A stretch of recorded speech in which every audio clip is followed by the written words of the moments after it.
Hello and welcome to my YouTube channel. My name is Wendy Anderson and I'm just going to go over some simple ways to do some good blending for color gradients with acrylic paints. So I've been teaching for 10 years acrylic painting to beginners, and I love to show really easy and doable ways to make things a little easier on your creative journey. So I'm going to start with a 1-inch square brush. I'm just using an 8x10 panel canvas. I'm going to use the primary colors plus white, and we're going to simply start with the kind of your starting point. So a lot of times the paint that I recommend, the Liquitex Basics paints like this are great because they're high pigment. They're just going to yield a better outcome than using like a craft paint, for example. But when you get the paint out of the tube, you're going to notice that it's kind of thick. So right here I have what comes out of the tube. So I'm going to show you what that looks like. This comes out of the tube. It's kind of, notice it looks kind of like toothpaste.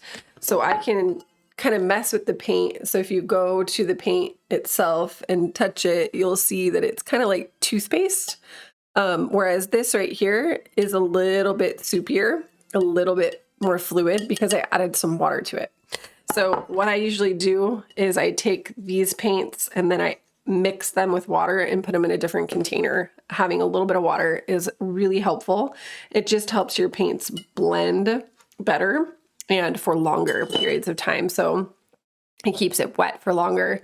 So if you're struggling with that, I suggest taking your paint, mixing it with a little bit of water, maybe just like 10% water. So if you have your paint, just put like maybe 5 or 10% water.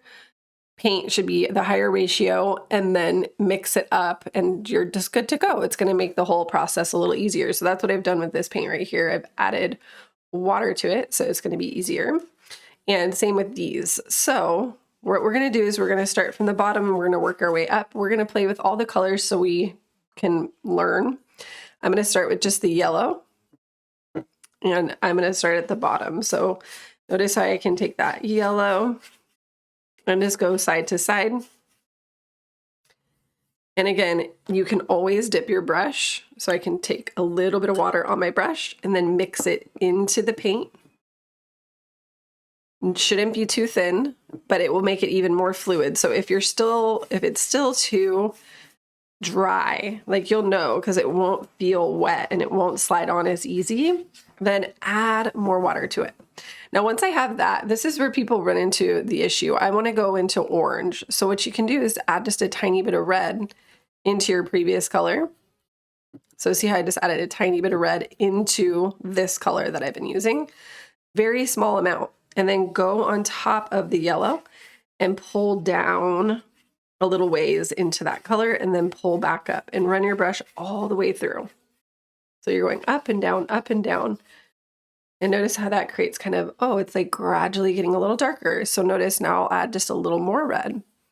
So you want to just add little bits at a time, because what happens is if you add too much at once, it can be a really harsh difference. What I see happen a lot though is people will put their yellow down and then they'll get their red and put that down right on top and leave a really harsh line. So I'm just adding red now and I'm putting it right on top of the yellow. Now notice how it's like, super harsh. So if you run into this issue, what can be helpful for you, especially if you're a heavy-handed person, like where you have a thick amount of paint on there, which I see beginners do a lot, is they'll use a lot of paint. Either they'll use a lot of paint or they won't use enough.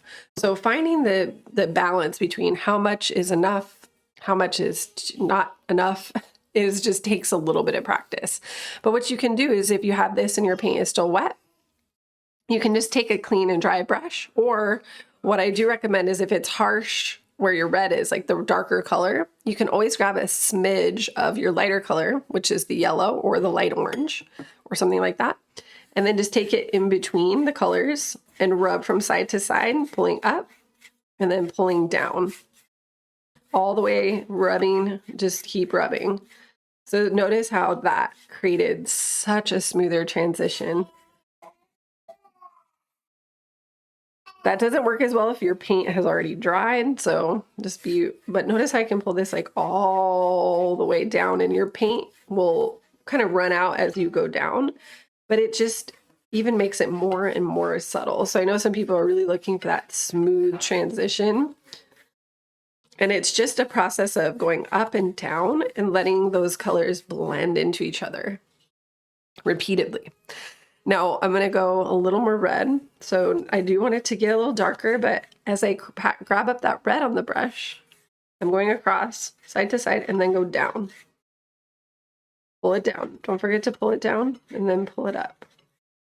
And now I want to move into like a pink color because we're going to go into a blue. And again, I can pull that down even more. Just do it as much as you need to get the result you're looking for. Pull it all the way through. And then what I can do is clean the brush. Because if I transition, what I want to do next is transition into pink and then purple. But I don't want to mix orange and purple because that'll get muddy.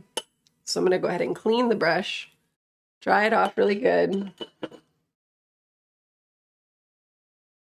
And then I'm just using red. So pull in just the red. Notice how that looks a little different with no yellow mixed in. And then pull in your white. And you're still going to have to go down into the other shade. Pull down into the orange color with that pink and pull up. And it's okay if you pick up some of that yellow again. We're going to clean our brush one more time. So you kind of just have to clean if you're going in between two shades.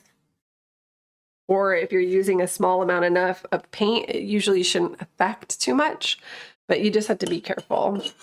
So if you pick up any of that orange, which has yellow in it, you don't want to pull that into your purple because it'll make your purple look more dull. I'm cleaning. And then again, I'm going to add red and white and put that right on top. Just rub until it looks smooth. And then you can gradually add a tiny bit of blue into your red and white. And then add that. And this will be our final color for this particular blending exercise, which is so simple. You just got to practice too. So sometimes people are like, you know, they want the result without putting in the work. And it's just, I'm not going to lie to you. There are ways that you can get results faster, but you still have to practice because I can talk about blending and whatever forever. And you can watch the demonstration forever, but until you're actually doing it and seeing how it feels, how the paint works. But again, going up from side to side and pulling up and down into the colors is going to be your best way to get a really smooth blend. So there you have it. We went from like yellow to orange to pinks and then into our purple, and you get a really, really nice smooth transition for your acrylics. And you can obviously take it even further. But you know, just start here, practice makes master, have fun with it too, because it's just supposed to be fun. And again, I'm not using a ton of paint, and I do recommend mixing a little bit of water into your acrylics to help with it staying wet and helping get that blend throughout as you go up. Another little tip though, if you don't like using water, because I know some people are like, oh, we don't want to use water, or feeling like some professional artists would be like, oh, you shouldn't use water. I say use it because it's affordable, and if you're just learning, it's a good way to play and experiment with the idea without spending too much money. But you could also use a acrylic medium that would help extend like a thinner or a flow aid type product, and that will help too. So you can also do that to help with the blending as you're learning and practicing. But again, I'm just using water and we're just playing with the primaries. So I hope you enjoyed. I hope you give a like and subscribe and share to help spread the joy of painting, which is what I love to do. And I hope you have a beautiful rest of your day. Bye.